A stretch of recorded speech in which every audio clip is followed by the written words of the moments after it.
Bonjour à tous, je suis heureux ce matin de me retrouver devant vous pour passer un temps de culte, étudier la parole de Dieu. Et aujourd'hui est un jour particulier puisque nous avons un temps extraordinaire, un beau soleil, et on peut dire que c'est une grâce de Dieu, on peut même dire que c'est un temps béni. Et d'ailleurs, c'est à ce propos-là que je voudrais vous apporter le message, justement sur la bénédiction de Dieu. Alors, qui n'a jamais souhaité vivre une vie remplie de bénédictions de toutes parts, avec une bonne santé, des finances florissantes, une vie amoureuse comblée, une vie de famille épanouie, des amis sur lesquels on peut compter, et toutes sortes d'autres choses aussi agréables ou plus agréables les unes que les autres. Chaque début d'année voit son lot de souhaits, de vœux qui vont aussi dans ce sens d'ailleurs. Et combien de cartes virtuelles au mois de janvier recevons-nous qui des je te souhaite amour, santé, bonheur, joie, réussite, félicité. Voilà, que des bonnes choses pour une année normalement extraordinaire. Dans nos milieux chrétiens, nous faisons aussi un petit peu la même chose d'ailleurs, à cela près que nous y incluons l'action de Dieu dans nos vœux, comme par exemple que Dieu te bénisse abondamment, ou bien que Dieu te comble de ses grâces, ou encore que Dieu te donne ce que ton cœur désire. Mais qu'en est-il vraiment de toutes ces belles phrases envoyées et reçues tour à tour? Est-ce qu'elles voient un réel exaucement?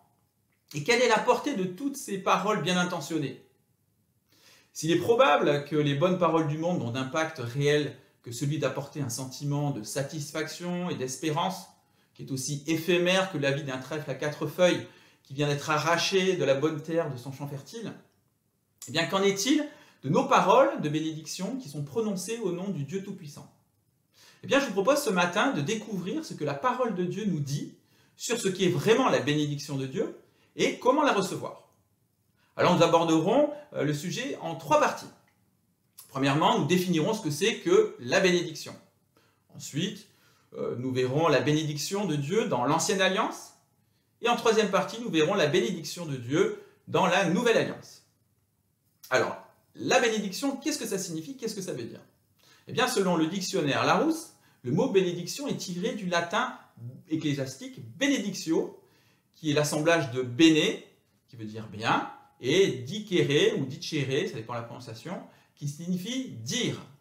Et ce veut, par définition, être soit une grâce, une faveur que Dieu accorde, un acte sacerdotal qui sanctifie une personne ou une chose, ou qui appelle sur elle la bienveillance de Dieu, ou encore un souhait solennel de bonheur auquel on accorde un caractère sacré, comme par exemple la bénédiction d'un père. Alors, si on se réfère à la Bible, dans l'Ancien Testament, bénédiction traduit du mot hébreu beraka ou braka, qui est une déclinaison de berek ou barak, qui veut dire bénir, et désigne une grâce accordée par Dieu, ou encore l'expression d'un souhait que Dieu bénisse, c'est-à-dire qu'il agisse favorablement envers quelqu'un d'autre. Nous connaissons bien l'expression avoir la baraka, c'est-à-dire avoir de la chance, être béni, même si ce mot est tiré de l'arabe à l'origine, le sens est similaire finalement. Alors, dans le Nouveau Testament, nous avons 3 termes grecs qui sont différents pour parler de la même chose finalement, de bénédiction. Alors, tout d'abord, il y a le mot eulogia, eulogia qui signifie bénédiction, et qui désigne les grâces matérielles et spirituelles procurées par Jésus-Christ à l'homme. Comme référence, nous avons Marc 6, 31 à 44 ou Marc chapitre 10, verset 16. Ensuite, nous retrouvons Makarios. Makarios qui veut dire béni ou heureux. Et il a une signification profondément spirituelle, celui-là. On le retrouve par exemple dans les Béatitudes, chapitre 5 de l'évangile de Matthieu, sous la formulation « heureux » ou « bénis les pauvres, ceux qui pleurent », etc. Et enfin, 3e mot, le mot eulogetos, qui, vous l'aurez remarqué, a la même racine que eulogia, et qui veut dire béni. Il s'applique uniquement à Dieu et à Jésus-Christ. Et on retrouve ce terme dans les évangiles, par exemple Matthieu chapitre 21 verset 9, Marc chapitre 14 verset 61, et dans de nombreux endroits également ailleurs, sous la formule traduite par Dieu bénit éternellement, ou Dieu est béni éternellement. Alors maintenant que nous avons brièvement défini ce que signifie le mot traduit par bénédiction dans la Bible, nous allons essayer d'approfondir un petit peu plus ce que cela implique dans l'Ancien Testament premièrement, puis dans le Nouveau Testament. Alors, la bénédiction de Dieu dans l'Ancienne Alliance. Qu'est-ce que la bénédiction de Dieu depuis Adam jusqu'à Jésus-Christ? À qui s'adressait-elle? Et y avait-il des conditions particulières pour la recevoir? Eh bien, pour le savoir, revenons à l'origine de la création. Dès le début de la Genèse, au verset 22 du chapitre 1, où Dieu bénit les animaux qu'il a créés. Je cite, « Dieu les bénit », donc en parlant des animaux, en disant « Soyez féconds, multipliez, et remplissez les eaux de la mer, et que les oiseaux se multiplient sur la terre. » Alors nous voyons ici que cette bénédiction, pour qu'elle soit effective, c'est-à-dire suivie d'effet, doit être verbalisée. Pas seulement pensée ou espérée, mais elle doit être exprimée, c'est-à-dire formulée. Et dans le texte, verbalisé, Dieu les bénit en disant. Voilà, il est écrit Dieu les bénit en disant. Ainsi, nous entendons que l'un des aspects de la bénédiction divine est la capacité de procréer, avec la notion de fécondité, afin de remplir la terre, nous dit le texte. Alors cela concerne les animaux premièrement, puis si on poursuit au verset 28, Dieu bénit également l'homme et la femme de la même manière. Ainsi, nous comprenons donc qu'être au bénéfice de la bénédiction divine signifie ici avoir une descendance, et une descendance nombreuse qui plus est. Dieu a donc béni l'homme dès le début de sa création, et un des effets de cette bénédiction est la capacité d'engendrer et donc d'avoir une descendance.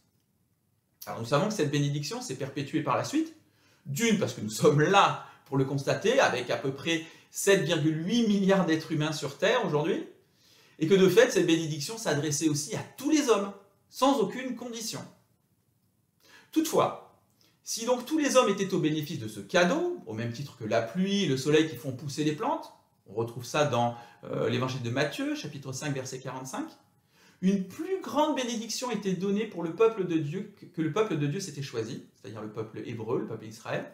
Et nous le voyons dans le livre de l'Exode, notamment au chapitre 23, verset 26, et également en Deutéronome, chapitre 7, verset 13 à 14, que je vais vous citer d'ailleurs. Moïse s'adresse aux Hébreux et dit ceci en parlant de Dieu. « Il t'aimera, il te bénira et te multipliera. Tu seras béni plus que tous les peuples. Il n'y aura chez toi ni homme, ni femme stérile, ni bête stérile parmi le troupeau. » Alors une question se pose. Cette bénédiction se limitait-elle uniquement à la capacité d'avoir des enfants? Eh bien non, pas seulement. Et pour preuve, la suite du texte dans la Genèse nous le démontre. Genèse chapitre 2, versets 16 à 17, je cite. « L'Éternel Dieu donna cet ordre à l'homme.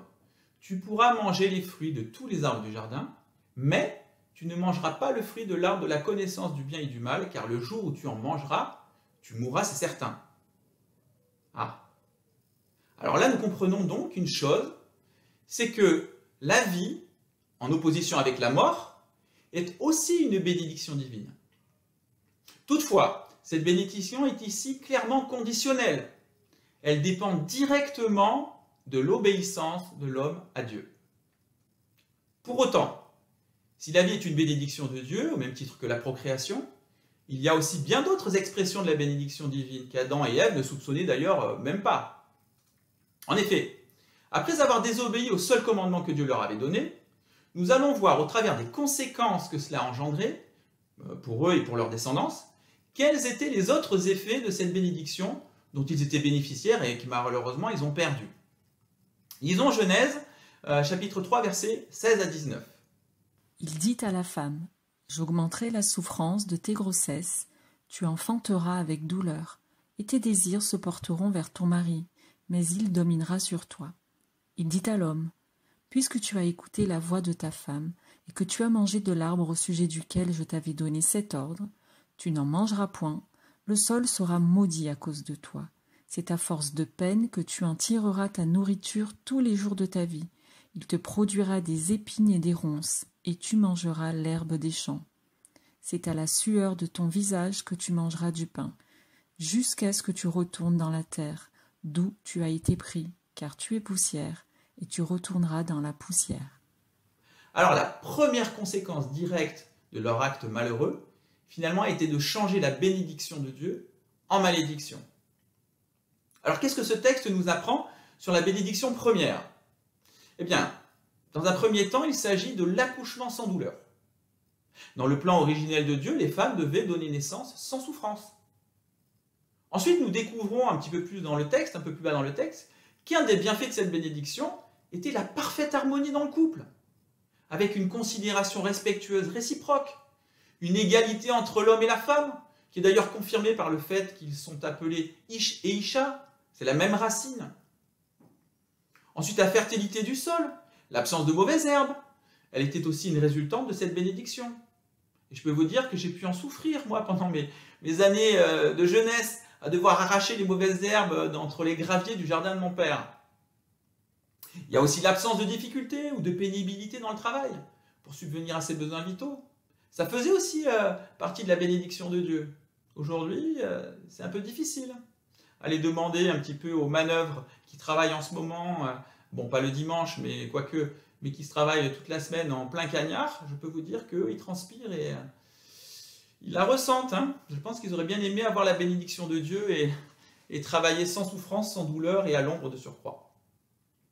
Bref, nous voyons un petit peu plus précisément ce qu'était la bénédiction divine au commencement, avant donc de perdre certains de ses bénéfices, après avoir désobéi, après ce que nos ancêtres aient désobéi à Dieu.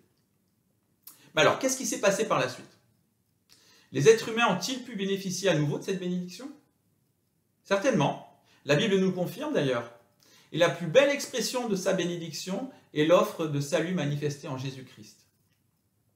Toutefois, avant la venue de Jésus-Christ sur terre, Dieu a béni son peuple, mais sa bénédiction était conditionnelle, car liée à l'obéissance à Dieu et à ses commandements. C'est le régime de la loi, plus précisément la loi mosaïque, ces commandements ayant été directement transcrits de Dieu à Moïse. Alors nous retrouvons ces ordonnances bien dans la Torah, et plus précisément dans le livre de l'Exode et du Lévitique aussi. Alors je vais vous lire un petit peu ce que Dieu a dit à son peuple par l'intermédiaire de Moïse, en Deutéronome, chapitre 7, versets 12 à 15. « Si vous écoutez ces règles, si vous les respectez et les mettez en pratique, l'Éternel, ton Dieu, gardera envers toi l'alliance et la bonté qu'il a promise avec serment à tes ancêtres. Il t'aimera, il te bénira et te multipliera. Il bénira tes enfants, le produit de ton sol, ton blé, ton vin nouveau et ton huile, les portées de ton gros et de ton petit bétail, dans le pays qu'il a juré à donner à tes ancêtres. Tu seras béni plus que tous les peuples. Il n'y aura chez toi ni homme, ni femme stérile, ni bête stérile parmi les troupeaux. L'Éternel éloignera de toi toute maladie. Il ne t'enverra aucune des mauvaises maladies d'Égypte que tu connais, mais il en frappera tous tes ennemis. » Ces paroles que Dieu a transmises à son peuple démontrent d'une, la volonté divine de lui faire du bien, mais aussi la manière dont il compte procéder. Ainsi, sa bénédiction s'exprime-t-elle au travers de, premièrement, la nécessité absolue d'écouter. Attention, c'est différent que d'entendre, je dis bien écouter. De respecter, c'est-à-dire considérer ces paroles comme étant d'importance cruciale, capitale, du fait de leur origine divine, et de les mettre en pratique. La mise en pratique découlant de fait des deux premières injonctions. Ensuite, les promesses de Dieu, à savoir la fidélité absolue, à cause de son alliance avec leurs ancêtres, une promesse qui a été donnée, sa bonté à l'égard de son peuple, qui est l'expression de celle-ci est décrite par la suite d'ailleurs, nous le verrons, l'assurance de son amour, qui s'exprime toujours par des actes, l'assurance de bénéficier de sa bénédiction et de tous ses effets, l'assurance d'avoir une descendance nombreuse et bénie à son tour, la prospérité matérielle, plus que les autres peuples, et enfin la santé. Alors mes amis, en regardant un petit peu cette liste, je me demande ce qu'on peut demander de plus. Tout y est. Tous les ingrédients sont là pour pouvoir jouir d'une vie agréable, riche en bonnes choses, sans aucun stress, sachant que même nos enfants vont en bénéficier, même nos petits-enfants, nos arrière-arrière-petits-enfants, etc. Toute notre famille sera à l'abri de tout. Franchement, c'est encore mieux que gagner au loto. Mais cela ne s'arrête pas là. Il y a encore mieux que tout ça. Si on lit en Exode, le livre de l'Exode au chapitre 19, versets 5 à 6, nous découvrons encore un autre aspect de cette bénédiction qui est conditionnelle, je le rappelle, mais avec un double impact cette fois. Je dirais une double portée, puisqu'il y a une portée éternelle qui est sous-entendue là. Je vous le lis.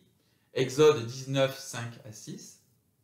Maintenant, si vous écoutez ma voix, et si vous gardez mon alliance, vous m'appartiendrez entre tous les peuples, car toute la terre est à moi. Vous serez pour moi un royaume de sacrificateurs et une nation sainte. Voilà les paroles que tu diras aux enfants d'Israël.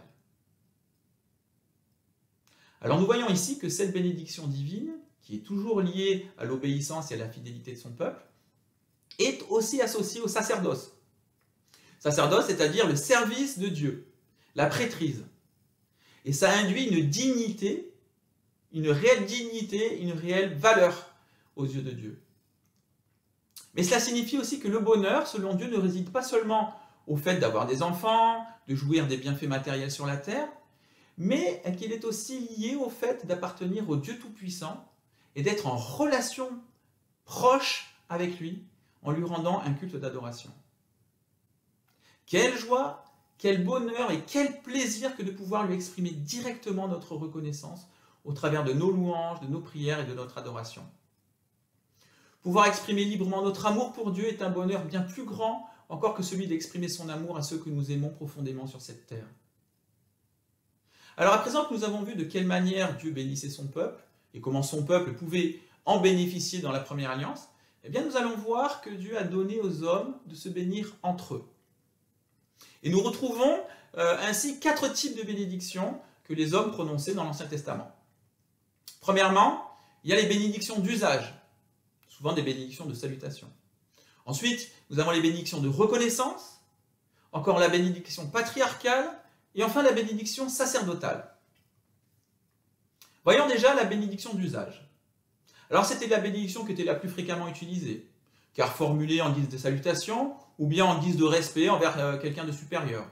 On retrouve des occurrences dans Genèse, chapitre 47, versets 7 à 10, 1 Samuel, chapitre 15, verset 13, 2 Samuel, chapitre 14, verset 22, etc. etc. Cette bénédiction avait une valeur de souhait de bonheur et de paix, ou bien une valeur de protection divine. Alors aujourd'hui, on retrouve ce genre de bénédiction encore, notamment chez les Juifs, avec le fameux Shalom, et aussi chez les Arabes, avec le Salam, qui signifie « la paix soit avec toi ». Tous les deux, bien sûr. Et sous-entendu, bien sûr, la paix, les hommes entre eux, mais aussi la paix de Dieu. Et la bénédiction d'usage, enfin, qui était aussi employée à l'époque, la bénédiction lors d'un mariage, par exemple, qu'on retrouve dans Genèse, chapitre 24, verset 60, ou encore une bénédiction lors d'un départ sur un grand voyage, comme dans Genèse, chapitre 28, verset 6, ou 31, verset 55. Donc nous avons vu les bénédictions d'usage. Il y a maintenant les bénédictions de reconnaissance, ou de prise à témoin. Alors cette bénédiction, que l'on exprimait ainsi « Béni soit Dieu », par exemple, était formulée la plupart du temps dans des circonstances heureuses, pour exprimer sa reconnaissance et sa louange à Dieu. Mais elle était aussi là pour prendre Dieu à témoin d'une parole prononcée d'une importance capitale, majeure. Par exemple, on voit ça dans Genèse, chapitre 9, verset 26. Et d'autres occurrences, Genèse, chapitre 24, verset 27, verset 48, Exode, chapitre 18, verset 10, Deutéronome, chapitre 8, verset 10, il y en a encore de nombreuses. Une troisième bénédiction, la bénédiction patriarcale. Alors, à la différence de la bénédiction d'usage, qui n'est que l'expression d'un souhait de bonheur pour l'autre, eh bien la bénédiction patriarcale n'est pas seulement l'expression d'un vœu, mais elle a un caractère prophétique. Elle est motivée par l'Esprit de Dieu lui-même afin de bénir la personne concernée. C'est la foi qu'ils avaient dans les promesses de Dieu qui fait qu'Abraham, par exemple, Isaac ou Jacob ont eu à cœur de transmettre à leur fils l'héritage promis. En effet, nous avons même Hébreux, chapitre 11, verset 20 à 21, qui nous dit ceci. « C'est par la foi qu'Isaac bénit Jacob et Ésaü à l'égard des choses à venir. C'est par la foi que Jacob, mourant, bénit chacun des fils de Joseph. » Et de la même manière, nous voyons aussi Moïse bénir les 12 tribus d'Israël en Deutéronome, chapitre 33. Enfin, nous avons la bénédiction sacerdotale. Et la bénédiction sacerdotale, qui est dite aussi aaronique, parce qu'elle a été donnée à Aaron et à ses fils pour qu'ils la prononcent afin que Dieu bénisse le peuple. On retrouve ça dans le livre des Nombres, au chapitre 6, versets 24 et 26. Eh bien, cette bénédiction avait de fait un véritable impact. Et elle était le déclencheur pour que Dieu déverse sa bénédiction sur son peuple. Dans cette catégorie, je rajouterai les bénédictions données par les prêtres et les prophètes, dans des cas particuliers, comme celle apportée par le sacrificateur Élie en faveur d'Anne, la femme d'Elkana, qui sera la future mère de Samuel d'ailleurs, et qui nous est relatée dans le premier livre de Samuel, au chapitre 1er. Ou encore, cette bénédiction est utilisée pour bénir des sacrifices, comme dans 1 Samuel chapitre 9, chapitre 9, verset 13. Alors à présent que nous avons vu les différents types de bénédictions que l'on retrouve dans l'Ancien Testament, force est de constater qu'à quelques exceptions près, eh bien, pour pouvoir être au bénéfice de leurs effets, il était nécessaire d'avoir une attitude d'obéissance envers les commandements de Dieu. De plus, en dehors des bénédictions patriarcales ou sacerdotales qui étaient inspirées, eh bien, toutes les bénédictions d'usage, finalement, n'avaient aucun pouvoir en elles-mêmes, sachant que c'est Dieu qui décide si oui ou non il bénira la personne. Mais alors, qu'en est-il finalement après la venue de Jésus-Christ? Est-ce que les choses ont changé pour autant? Et nous allons le voir donc dans notre troisième et dernière partie. Alors je vous propose de regarder dans un premier temps à notre modèle d'homme parfait, à savoir Jésus-Christ, l'incarnation de Dieu sur terre.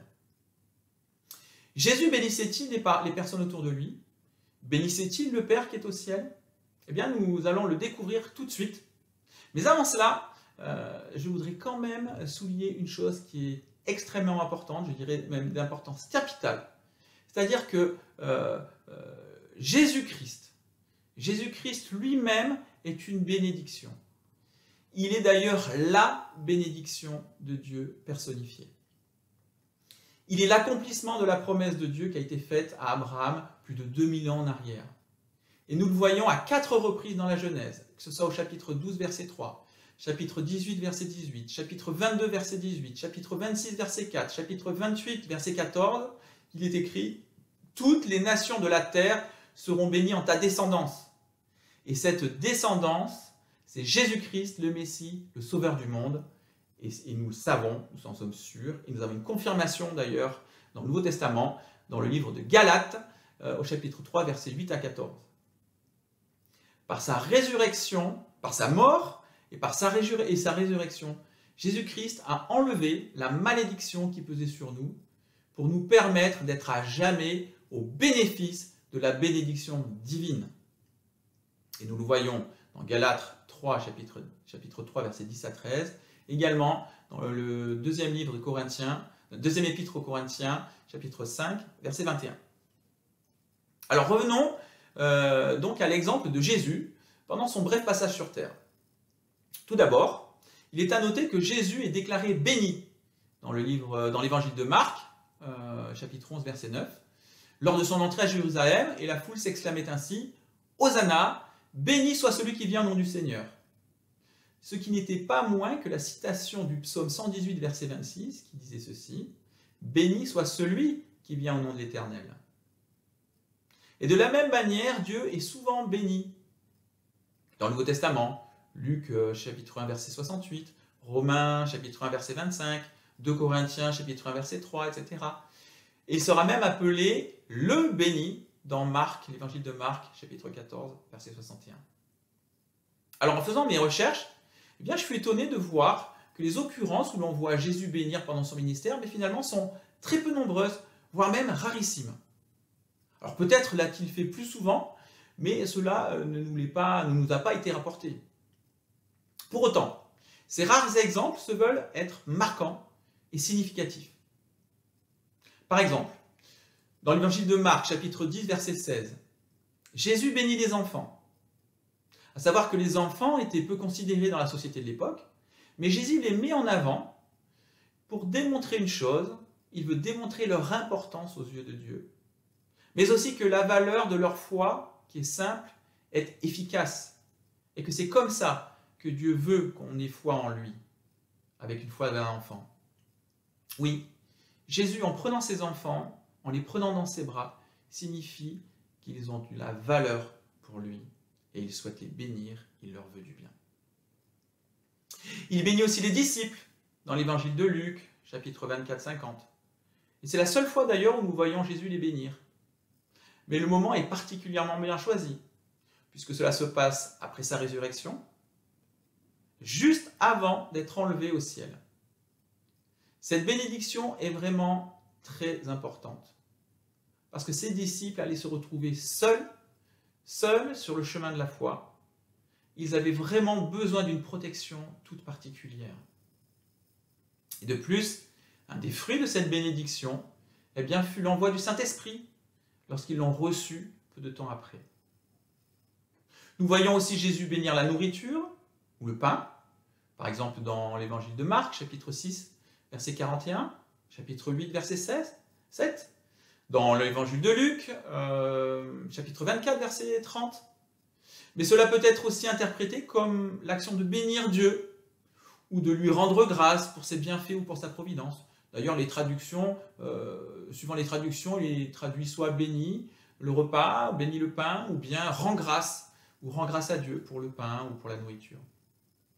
Mais il peut aussi demander à Dieu de bénir le pain, lors de la Sainte Seine par exemple, qui, vous le savez, est un symbole de son sacrifice, en Matthieu 26, 26. D'ailleurs, on retrouve ce type de bénédiction dans l'Ancien Testament, dans le livre de 1 Samuel, chapitre 9, verset 13, où Samuel bénit le sacrifice. Enfin, dernière occurrence, nous voyons que Jésus enseigne aussi à bénir, et nous le voyons notamment dans l'évangile de Matthieu, chapitre 5, verset 44 à 45, que je vais vous lire.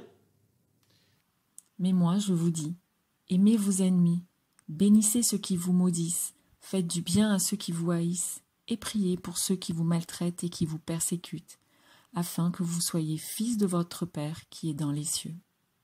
Bénir dans ce contexte-là signifie dire du bien, faire du bien à l'autre, chercher le bien de l'autre, quand bien même il serait notre ennemi.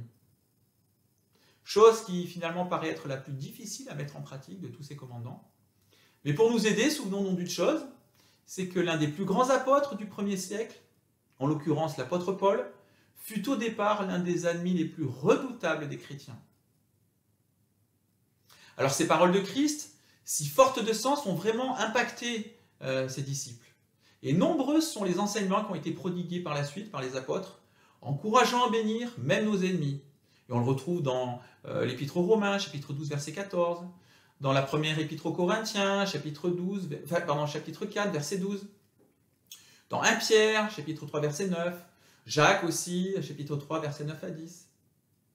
D'ailleurs, l'apôtre Paul reprendra cette exhortation et dira ceci, dans Romains, chapitre 12, verset 14, « Bénissez ceux qui vous persécutent, bénissez et ne maudissez pas. » Et nous savons bien que l'apôtre Paul ne parlait pas en vain, puisqu'il a mis en pratique ses propres paroles, et nous l'avons découvert pendant toute notre étude du livre des Actes, mais aussi il le confirme lui-même dans la première épître aux Corinthiens, chapitre 14, versets 12 à 13, je cite, « Injuriés, nous bénissons, persécutés, nous le supportons, calomniés, nous supplions. »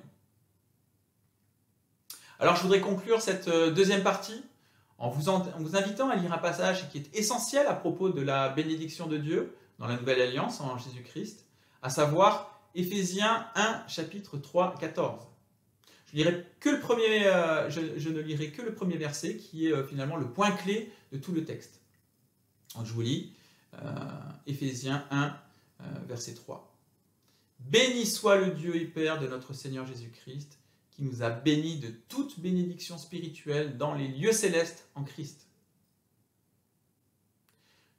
Toutes les bénédictions que nous recevons en Christ sont les bénédictions de l'Esprit, celles que l'Esprit nous a transmises. Et elles se trouvent dans le monde céleste, c'est-à-dire la dimension invisible de notre réalité, là où Dieu se trouve avec Jésus, et là où ils règnent tous les deux. Alors à la lecture des versets 4 à 14, que je vous encourage à lire par vous-même, eh bien, j'ai relevé 5 bénédictions qui nous sont adressées. Tout d'abord, la première bénédiction, c'est que nous avons été choisis par Dieu et qui nous a rendus saints. Ensuite, nous sommes devenus enfants de Dieu par adoption. Nous sommes rachetés et pardonnés par le sang de Christ. Nous connaissons le plan de Dieu. Et enfin, nous sommes héritiers du royaume de Dieu. Alors, il est le temps de conclure maintenant. Et finalement, quand on regarde un peu tout ça d'en haut, quand on fait un peu une rétrospective, comment ne pas ressentir de la joie et du bonheur en voyant de quelle manière finalement notre Dieu a exprimé son amour pour son peuple, et ça depuis les origines. Il est un père qui aime vraiment ses enfants et qui veut vraiment le meilleur pour eux. C'est lui qui est l'auteur de la vie, et la vie est en elle-même une bénédiction. Et je parle aussi de la vie spirituelle, et particulièrement de la vie spirituelle, celle qui nous permet d'être en relation avec lui, en communion profonde. Alors bien sûr, le péché est venu venir troubler, éternir ce tableau qui était idyllique. Mais un jour, mes amis, un jour ce péché disparaîtra, grâce à Dieu. Et ce jour n'aura pas de fin. Alors bien sûr, vous l'aurez compris, prononcer une bénédiction, et même au nom de Dieu, n'est pas une formule magique, et ce n'est pas non plus un gage de réussite certaine, surtout si nous ne lui obéissons pas. Non, la véritable bénédiction, elle vient de notre cœur, et elle se traduit en pensée, en parole et en acte. Alors ne cessons pas, mes amis, de nous bénir les uns les autres, y compris nos ennemis. Agissons en bien les uns avec les autres. Parlons en bien les uns des autres. Souhaitons-nous du bien les uns pour les autres, et faisons-le au nom de notre Dieu et notre Sauveur. Amen.